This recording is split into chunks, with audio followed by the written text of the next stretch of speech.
Tonight, last-minute decision. The Supreme Court blocking restrictions to a key abortion pill for now. Supreme Court Justice Samuel Alito putting a temporary hold on a lower court ruling to suspend the FDA's approval of mifepristone. That ruling was set to take effect in just a few hours, but the future of the drug, used in about half of all U.S. abortions, still unclear, as Florida becomes the latest state to impose a 6-week ban on the procedure.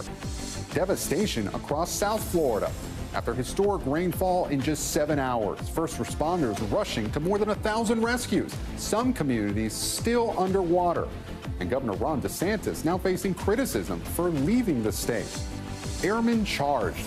The Air National Guardsman accused of leaking a trove of classified documents, appearing in court for the first time, now charged under the Espionage Act. The new details about how authorities took the 21-year-old into custody, while many ask, how does this keep happening? Plus, the desperate search for a missing Minnesota mom, last seen 2 weeks ago with her ex-boyfriend. What he's now saying about her disappearance as her heartbroken family pleads for answers. Cartel crackdown. The Department of Justice announcing a sweeping indictment targeting members of the infamous Sinaloa drug cartel, including the 4 sons of notorious drug lord El Chapo, the drug trafficking charges they're now facing. And defying gravity, the BMX rider showcasing an array of tricks while suspended 2,000 feet in the air. How Red Bull pulled off this skate park in the sky. Top story starts right now.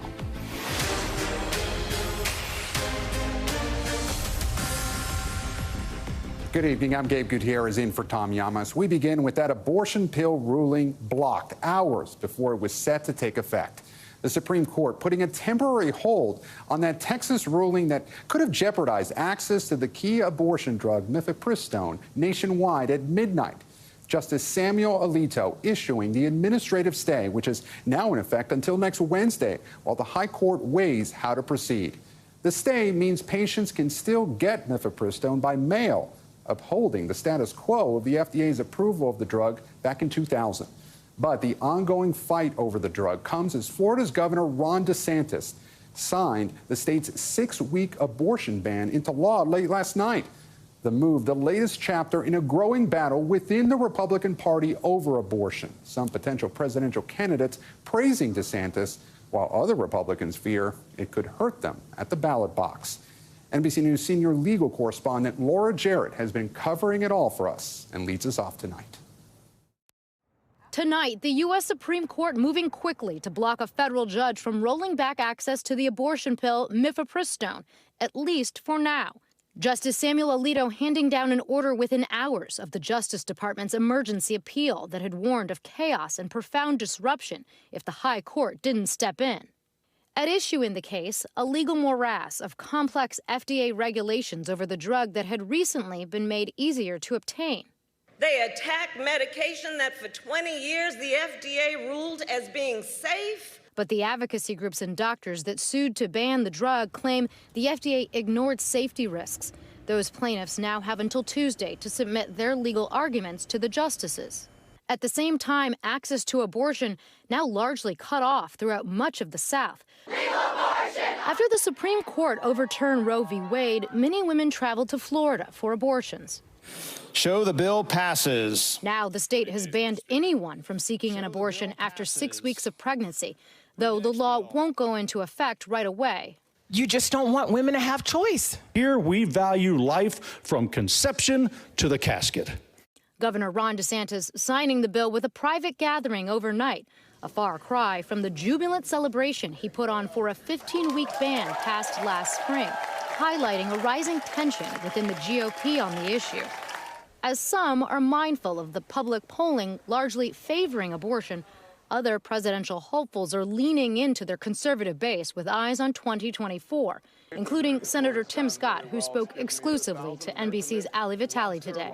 If I were president of the United States, I would literally sign the most conservative pro-life legislation that they can get through Congress. But for now, the issue of abortion access rests with the Supreme Court, with the justices poised to rule next week. And Laura Jarrett joins us now. Laura, the stay was issued by conservative Justice Samuel Alito. So does that tell us anything about what the court could decide next week? Well, at first glance, you might think so, given how he's decided on this issue, but it really doesn't speak to the merits of the actual case. And on that, he's likely to refer this case to the consideration of the full 9 justices, and then the Justice Department will need at least 5 of them to vote to keep this stay in place, essentially to keep the pause on that lower court's decision that had potentially jeopardized access to this drug. And so as of right now, what will happen is that on Tuesday, the plaintiffs that brought this case, they'll be able to submit their briefs to the court, and then the court will rule. And at that point, they could either decide to keep the case for themselves, in which you will hear oral argument and all the regular processes, or they could try to kick the case back down to the Fifth Circuit. The key to keep your eye on is whether they maintain that stay, which effectively maintains the access to that pill. Gabe? Laura, Jarrett, thank you. Now to power and politics and the fight for the 2024 GOP presidential nomination. Republican hopefuls hitting the road. Florida Governor Ron DeSantis speaking in Ohio, Virginia, and New Hampshire, while former President Trump and other top contenders all stumping to NRA members at the organization's annual meeting. Vaughn Hilliard is there. I bring greetings from the free state of Florida. The 2024 race for the White House heating up on the Republican side, with Florida Governor Ron DeSantis traveling the country. Hello, Liberty University. DeSantis yet to announce his own presidential bid in speaking in front of 10,000 students in Virginia at the conservative Liberty University. We have made Florida the state where woke goes to die. Though not yet in the race, the arrows of Trump's allies are squarely directed at DeSantis. Trump's son, Don Jr., calling out DeSantis for his book tour stop in Ohio, despite Fort Lauderdale's torrential rains. Tweeting, quote, "Fort Lauderdale is underwater and DeSantis is campaigning in Ohio right now instead of taking care of the people suffering in his state." The governor himself, when I was asked whether he had called me, to be truthful, he did not personally call me. DeSantis stopped in Florida to sign an abortion bill before heading back off to New Hampshire today. And the super PAC aligned with Mr. Trump, launching a new TV ad on Friday. Tell Ron DeSantis to keep his pudding fingers off our money. Referencing a Daily Beast article in which an unnamed former staffer suggested that DeSantis had eaten chocolate pudding with his fingers in 2019. DeSantis has his dirty fingers all over senior entitlements. DeSantis has pushed aside the story. When they go at you, sometimes they have like really good ammunition, like you're a crook, you did this, you did that. For me, they're talking about pudding. Like, is that really the best you got? Okay, bring it on. Trump's attention turning toward the NRA Convention on Friday afternoon. Let's be very clear, the issue is not too many guns. The issue is too many thugs, hoodlums, and savage criminals on our street. That's really what the issue is. Tens of thousands descending on the annual expo. Well, I'm all in for Trump. All in for Trump? Yes. Are you definite Trump? No. I'm not definite Trump. Another Republican, though? Yes. That I could say. I'm for the party, but I got to hear what everybody has to say. Of course, DeSantis not the only Republican taking on Trump. Nikki Haley and Tim Scott both traveling to early primary states this week. Speaking here virtually, along with DeSantis, New Hampshire Governor Chris Sununu and 2024 candidate Asa Hutchinson also took the stage. So did Mike Pence, who was booed in his home state of Indiana when he walked to the podium. I love you too. And Vaughn Hilliard joins us now from that NRA convention in Indianapolis. And Vaughn, we just heard the crowd booing Mike Pence right there. Trump spoke after Pence. What'd he say? Right. He kind of propped up the crowd to replay that moment that happened just an hour prior. And he said, quote, "I heard it was a tough reception." You know, for Donald Trump, this is somebody who is in the middle of this Republican primary battle. And despite Mike Pence being his former vice president in the White House for 4 years, he takes delight in seeing his Republican rivals who are trying to take him down be beat up a little bit. And that crowd, it was telling that here in his home state of Indiana, that even there was a smattering of boos from a crowd that was supposed to be from his home state. Quite the lineup of presidential hopefuls there, Vaughn. And Vaughn, we just got some breaking news, actually, about another rumored presidential hopeful. What do we know? Yeah, this is notable. The former Secretary of State in the Trump administration, Mike Pompeo, just in the last few minutes, announcing that he will not run for the Republican nomination here in 2024. He will not join what is already a crowded field. He had been making trips around the country, multiple trips to Iowa, playing the field to see whether he could potentially jump into this race or not. He was in Ukraine just 2 weeks ago, but he's saying that it was a private decision of his family to step away from this time. Of course, he would have been potentially facing several former cabinet members, including his own former boss, Donald Trump. It would have been quite a matchup, but he's going to step aside. Vaughn Hilliard with the breaking news. Mike Pompeo not running. Vaughn, thank you. We're also following that historic flood emergency in southeast Florida. The region swamped by more than 2 feet of rain, and some communities are still underwater.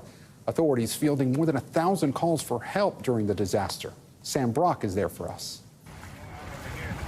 After life-altering levels of rainfall, Fort Lauderdale streets are still filled with parents treading through water and clutching loved ones closely.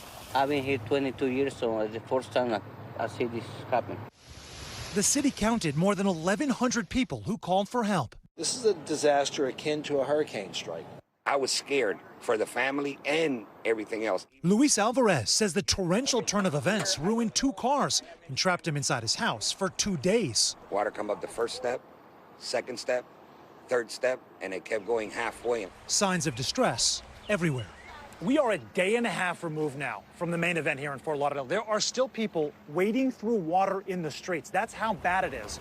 The historic level of rain, 26 inches in 7 hours, left cars littered across the city and shut down the airport since Wednesday until finally reopening this morning. Elsewhere, a record heat wave sweeping across the nation. 113 million people experiencing temperatures 15 degrees above average. New York even hitting 90 degrees for a second day in a row, though incoming showers should provide relief. While in Florida, relief came in a different form. Try his baby seat down. Stephen Finnegan, visiting from Ireland with his wife and 2-year-old son, was trapped in rushing waters, then rescued by random strangers. Thankful for good people. It'd make you question your own kindness. Lives saved by a flood of compassion. And Sam Brock joins us now live from Fort Lauderdale. Sam, remarkable to see all that water still there behind you. And you're with the fire department, right? Rescue operations are still continuing there tonight. They are. This is kind of a bird's eye view tonight, Gabe, as to what they're doing. Look, in terms of life-threatening situations, folks here say that that's largely abated at this point, but there's still so many people right now that are either trapped in their homes, can't get to family members, or are stranded on top of cars or need just supplies, medicine, other basics. So what they're doing right now, and this is both Fort Lauderdale Fire and also the Dirty South Rescue Group, which is together working on this, reaching out to all of these folks through these high water vehicles, and you can just see over my shoulder right now how flooded this still is. We're talking 4 or 5 feet beneath me to reach this elderly population largely to find out if they're okay. Do they need to be reunited with their loved ones? And this will go on, I would imagine, Gabe, for the next couple of days until all of this water finally recedes. Incredible pictures there, Sam. Hopefully that water recedes soon. Sam Brock in Fort Lauderdale for us. Thank you. And for more on that record-breaking heat that Sam mentioned, NBC News meteorologist Bill Cairns joins me now. So, Bill, what is the latest on the temperatures? Yeah, a head-scratching day. So if I was to ask you, where do you think the warmest temperature in the entire country was today, I could give you probably like 40 guesses, and you would never say Connecticut. But Windsor Locks, Connecticut was 95 to 96 degrees today, and that's the hottest spot. That's hotter than Death Valley. That was hotter than Phoenix. That was hotter than anywhere in Florida or Louisiana and Texas. Pretty incredible stuff. All record highs. Almost every single city in New England broke a record high. There's that 91 in New York. Even Albany was at 89 degrees. Scranton was 90 degrees. I mean, it was just off the charts warm. So when is it going to cool down? So it's going to go back a couple degrees, but still well above average, even into your Saturday, still near 80 in Indianapolis. Buffalo still at near 78. But near the ocean, we'll get a little breeze coming off the water. So Boston, Providence, Hartford, New York, all down along the mid-Atlantic, it will be noticeably cooler. Not as cool as it should be for middle of April, but cooler. And then one more relatively mild day on Sunday, and then finally we'll clear everything out. The other thing we have to watch, severe weather. We're returning to typical April values. In central portions of Kansas, we do have a chance of some isolated severe storms tomorrow, a larger threat from Missouri to Little Rock, even St. Louis. Large hail is the threat with that. So as far as the weekend forecast goes, that's the thing to watch, severe storms in the middle of the country. Thankfully, though, for our friends in Fort Lauderdale, you have a relatively dry weekend ahead. You need it. That is some small bit of good news, Bill. Thank you. Now to the arrest of the leak of in the leak of classified documents. A 21-year-old Massachusetts Air National Guardsman appearing in court today, charged under the Espionage Act. But his friends now say the airman did not intend to be a whistleblower. NBC's chief foreign affairs correspondent Andrea Mitchell has the latest. Jack Teixeira, the Massachusetts Air National Guardsman, in federal court, the alleged source of that massive intelligence leak, facing multiple charges under the Espionage Act of possessing and sharing classified documents. His family there for support, his father heard saying, "I love you, Jack." He replying, "I love you too," as he stood accused of one of the largest leaks of top secrets in years. A day after he was on his back porch when an FBI tactical squad surrounded his home, ordering the gun enthusiast out with his hands up, accelerating the arrest after media reports named him. Investigators say Teixeira started sharing classified information with online male friends, many of them teenagers, in a private chat group he named Thug Shakers Central on Discord as early as December 2022. Becoming concerned he might be discovered transcribing documents at work, he started taking them home to photograph and began posting them in January. Eric Toller of Bellingcat was the first to publicly identify Teixeira. Was he trying to show off to these younger guys, especially the teenagers? Yeah, I mean, I think that's probably the motivation. You know, when you hear some hot gossip about your friends or someone you have this, it's burning inside of you. You want to tell someone as fast as you can, right? Everyone's had that happen to them, except for his hot gossip was classified documents. Members of the chat group say Teixeira was not a whistleblower, did not intend for the secrets to go beyond their small group, is from a patriotic, deeply religious family. Neighbors were shocked. So I heard the name and I was like, you kidding me? I know this guy. Good kid, had a good head on his shoulders, wanted to join the military. Just the fact that he would have access to it surprises me. Surprising indeed, and Andrea Mitchell joins us now. Andrea, from the timeline in the affidavit, it seems like the feds were behind the New York Times and the Washington Post in identifying this suspect? Well, the feds deny that. They say they were on to him already. But when you look at the timeline, the Washington Post went up with a story on him on Wednesday night, the 12th. The New York Times named him on Thursday morning, the 13th, and that did accelerate the arrest. So at that point, an FBI tactical squad went to his house and surrounded it to arrest him. They may have had other plans to arrest him and, keep surveilling him and going to his base, in fact, and picking it up there. But in fact, they did accelerate the arrest. They said they were on him. Actually, Bellingcat was the first. They had looked on Discord. They were onto him on the online chat. The Washington Post was next. The Times was the last to get on it. Andrea Mitchell, thank you. For more on the damage done by this leak and what it means for the intelligence community, I want to bring in former CIA officer Mark Polymeropoulos. He's also an NBC News national security and intelligence analyst. So, Mark, in the last 15 years, we've had other major leaks, of course, notably from Edward Snowden and Chelsea Manning. Were no lessons learned there? Well, sure, there's always lessons learned, and there are always things that can be put into place to try to mitigate, some of these security issues. But you have to remember, in the end, these individuals who gain top secret clearances go through background checks, and inevitably there's a level of trust that we put in someone. And so while we can put in a lot of mechanisms, and I think you'll see more than that now, certainly congressional calls to do so. Remember, humans are frail, and sometimes bad apples get through. I think we really have to take a look at the background investigation of this individual, as well as, what his fellow colleagues were saying about him over the last year or two, because something certainly went wrong, and I think that's where a lot of the focus will be: what happened in the recruitment and the onboarding, and of course, the current accesses to this individual. And Mark, you mentioned those mechanisms that could be put in place. Well, these documents were initially leaked to a private Discord chat. Do you think that the Pentagon realistically has the capability and the resources to keep tabs on those fringe corners of the internet? So that's a tremendous question, because, look, I spent 26 years at CIA, and you do give up some personal freedoms. You go through things like polygraph exams and background investigations, and you have financial disclosure requirements. But when it comes to doing things such as not only monitoring your social media, which can be done, but then actually monitoring the private chat rooms you get into, you start, going between these security practices and privacy concerns. And I think there's going to be a lot of Americans, really on both sides of the spectrum, who are going to blanch at that. And so, there's not much you can do other than provide warnings, talk about the sanctions that someone would get. But ultimately, it goes back to hiring those that we believe we can trust. And, every once in a while, someone does get through. Don't forget, this individual, it looks like, had these clearances. He was young, but he was in a legitimate intelligence unit. He might have had actually the need to know some of this information. We're not sure yet. But ultimately, it's a matter of trust, and he certainly violated it. Mark, thank you.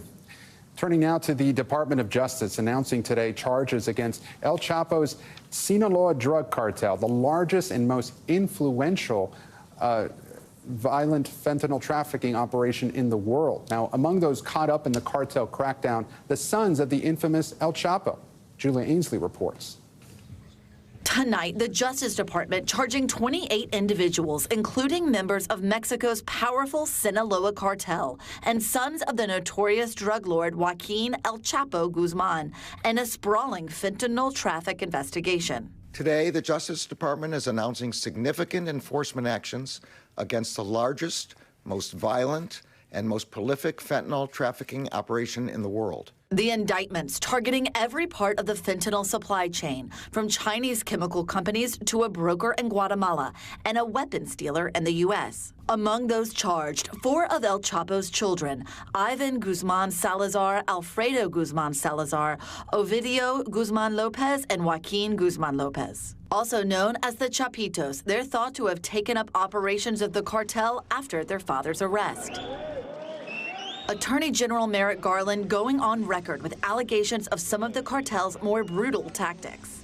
They have fed some of their victims, dead and alive, to tigers belonging to the Chapitos. The charges unsealed in the Southern District of New York, the Northern District of Illinois, and the District of Columbia include fentanyl trafficking, weapons, and money laundering charges. But even as the American government makes progress on one end, a power vacuum left by El Chapo's arrest made room for the rise of a new cartel, Cartel Jalisco Nueva Generación, or the CJNG, led by Nemesio Ruben Osoguerra Cervantes, known as El Mencho. El Mencho's cartel has earned a particularly brutal reputation. NBC's Gabe Gutierrez traveled to Jalisco just as the cartel began to assert its dominance and spoke to this man who says his son was killed by the CJNG and his ranch taken over for meth production. You say the government doesn't do anything about it. Dice que el gobierno no hace nada. No hace nada.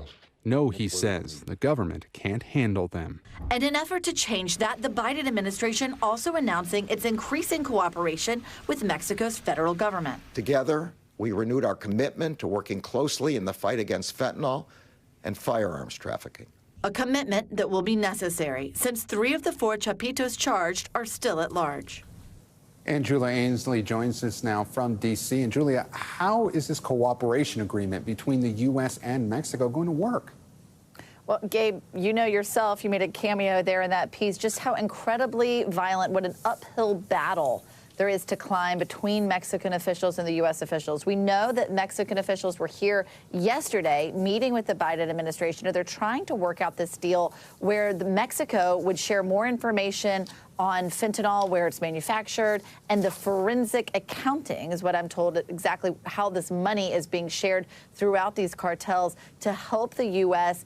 try to do more cooperation to stop fentanyl before it crosses the border. But on the other hand, in all of these conversations, Mexico has a sticking point. They say if fentanyl from Mexico is killing Americans, we are pointing to American guns coming southbound, killing Mexicans. And so ATF here in the U.S., that's alcohol, tobacco, and firearms, has committed to doing more to track illegal gun trafficking headed southbound. But really, Gabe, the proof will be in the pudding to see how much the government is really able to give, the Mexican government, to the U.S. government in terms of intelligence sharing. As you know, 3 of the 4 Chapitos are still at large.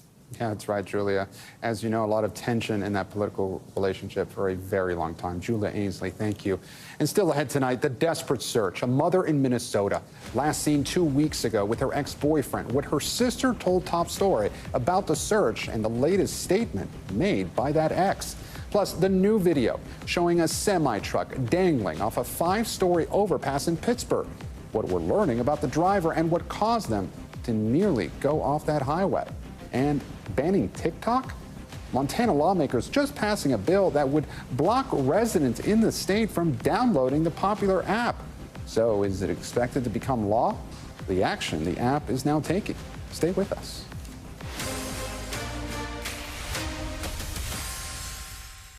We're back with new details in the murder of a Cash App founder, Bob Lee. The suspect in court for the first time today, and now new court documents allege the men were arguing about the suspect's sister. Miguel Almaguer has the latest. Inside a San Francisco courtroom today, murder suspect Nima Momeni ordered held without bond as new court documents tie the IT consultant to tech titan Bob Lee the night of his murder. Police say cameras at Millennium Tower show both men leaving the luxury high-rise in a BMW like this, driving to a dark and secluded area after 2 a.m. After standing on the sidewalk, the subject appears to move suddenly toward the other subject. Lee staggers away. The BMW leaves at a high rate of speed. We are trying to piece together moments in time across many hours of that night. Any evidence that shows Mr. Lee, Mr. Momeni apart or together are relevant. Stabbed 3 times, including in the heart, video obtained by DailyMail.com shows Lee trying to flag down help. Police say the evidence points to a confrontation over the suspect's sister, Kazar Momeni, who came to court today with her husband. Kazar Momeni lives at the Millennium, where police say Lee spent an hour and a half the night of his murder. There was a conversation between Mr. Lee and Mr. Momeni regarding Mr. Momeni's sister and some concerns, it sounds like. Tonight, police now have a blood-spattered kitchen knife. The suspect's attorney says the facts will come out. Miguel Almaguer, NBC News, San Francisco. And now to an update in the case of missing 26-year-old Madeline Kingsbury. Her ex-boyfriend, who police say is the last person to see her alive, now publicly speaking out for the first time since her disappearance 2 weeks ago. Valerie Castro spoke to Madeline's sister about her disappearance and the ongoing search efforts. Tonight, a missing mother of 2 in Minnesota, thousands searching for any sign of her, while her ex-boyfriend, officials say the last person to see her alive, finally breaking his public silence, saying he had nothing to do with her disappearance. Her family desperate for answers. It's so unlike her. There's like zero chance that she would have just walked away. The longer that this goes on, we're like, gosh, like where the heck could she be? Police saying they're certain 26-year-old Madeline Kingsbury is in danger. We believe Maddie's disappearance is involuntary, suspicious, and we are all concerned for her safety. Adam Fravel, the father of her children, telling police he and Kingsbury dropped their children off at daycare the morning of March 31st before returning home. Fravel later left for a period of about 3.5 hours in Kingsbury's minivan, telling police that when he returned, she was nowhere to be found. Inside the residence, investigators located Maddie's phone, the jacket she had been wearing earlier in the morning, along with her wallet and ID. Fravel's attorney saying his client is not involved in the disappearance after community speculation about his seeming lack of involvement in the search. Obviously, he's missing the mother of his 2 children. Fravel releasing a statement saying he stayed out of the public eye on the advice of law enforcement due to safety concerns, adding his quote, silence has been inferred by many as a sign of apathy or worse. A public safety official telling NBC News, quote, I am not aware of any law enforcement advising Mr. Fravel not to attend news conferences or search for Madeline. Adam has been consistent with law enforcement from the first time he sat down with them that he didn't have anything to do with Maddie's disappearance. Police have not named Fravel or anybody as a person of interest in the case. Their children, ages 5 and 2, now in the care of child protection workers. Court records show Fravel does not have custodial rights to the children. They were taken from his care since Kingsbury's disappearance. The petition citing in part the possibility of, quote, exposure to criminal activity in the children's home. Fravel's attorney says he's now fighting that court order while Kingsbury's family continues their search. Is there anything you'd like to say to whoever might be responsible for her disappearance? We feel like something like this doesn't stay hidden forever, you know, all the details and all the truths in there. So we would just, you know, ask this person or persons to just come forward and tell somebody where she's at or what happened to her. You know, it's cruel to put anybody through something like this. So we we just want to know where she's at. And the Kingsbury family says the fight to find Madeline is not over, but as you can imagine, they are traumatized, saying in a statement they continue to advocate and search for Madeline. Sleep, if it comes, is fleeting. Police say they are not planning any other large-scale searches with the public. Gabe? Valerie, thank you. And when we come back, the deadly home explosion. A home leveled in a blast in Massachusetts. At least one person pulled from the rubble. The details next.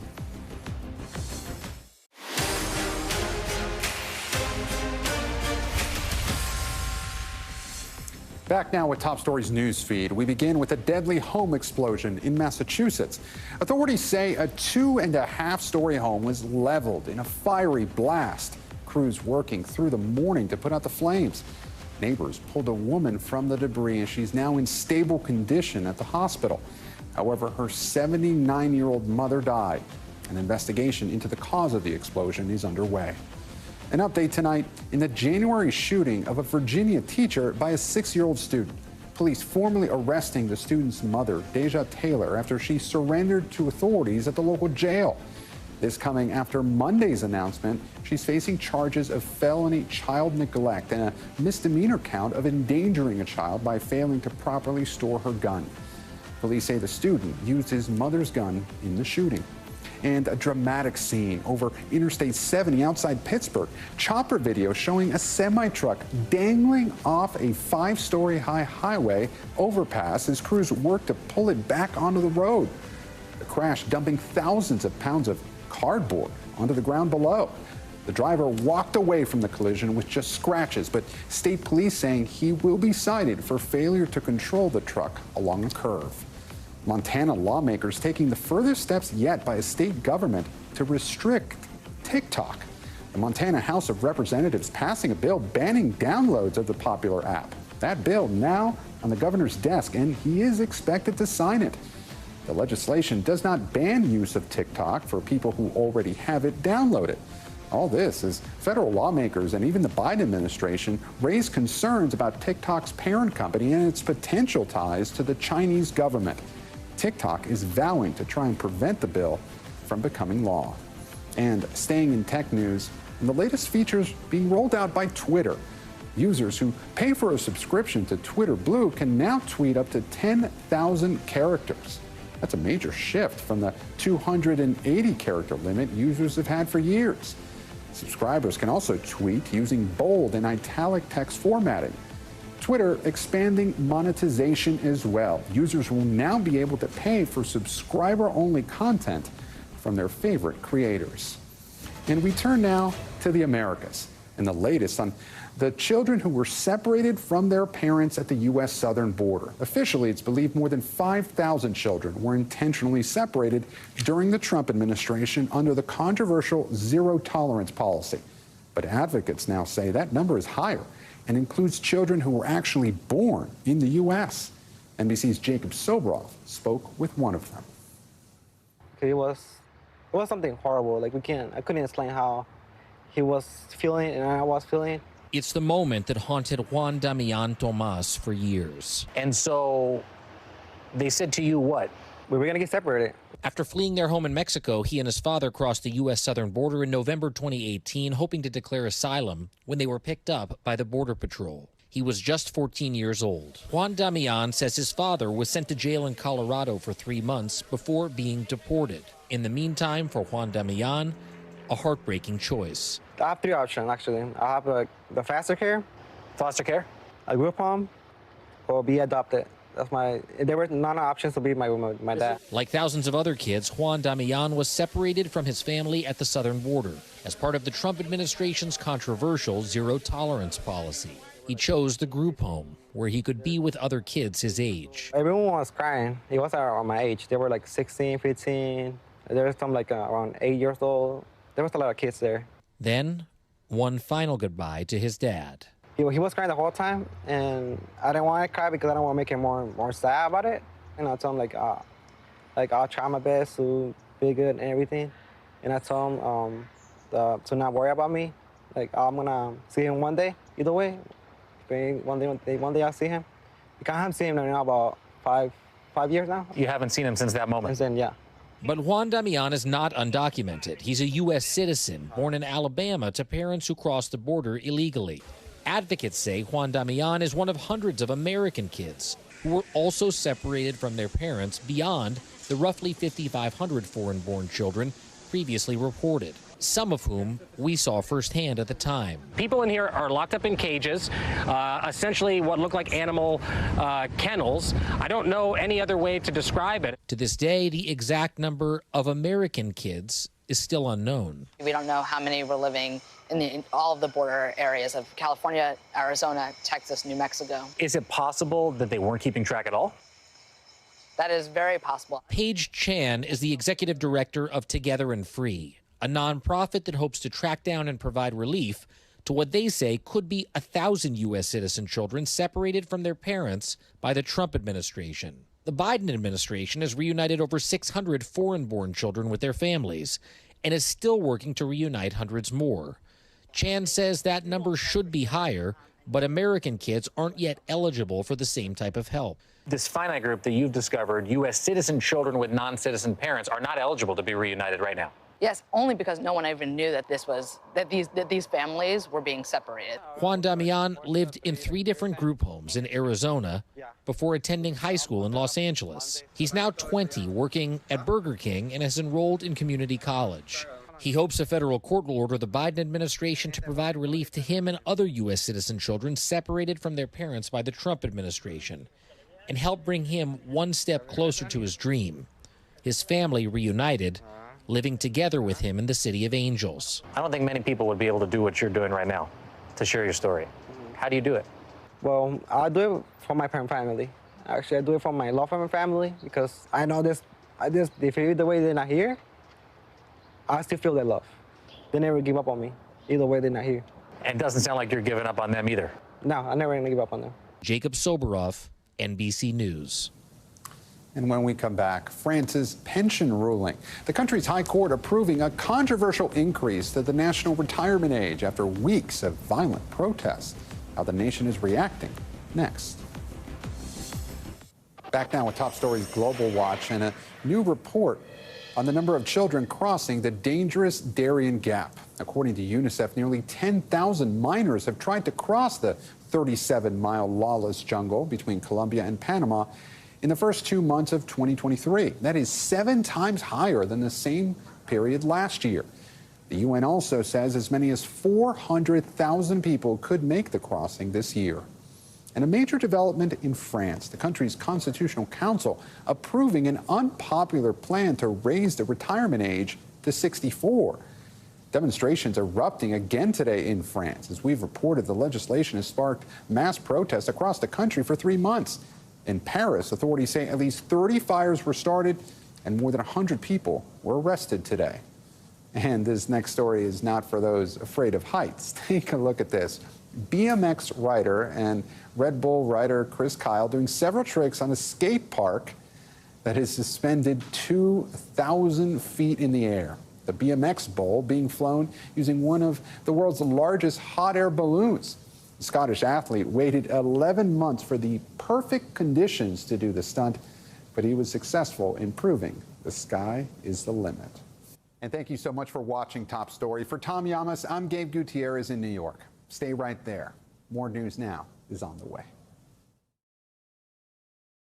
Thanks for watching our YouTube channel. Follow today's top stories and breaking news by downloading the NBC News app.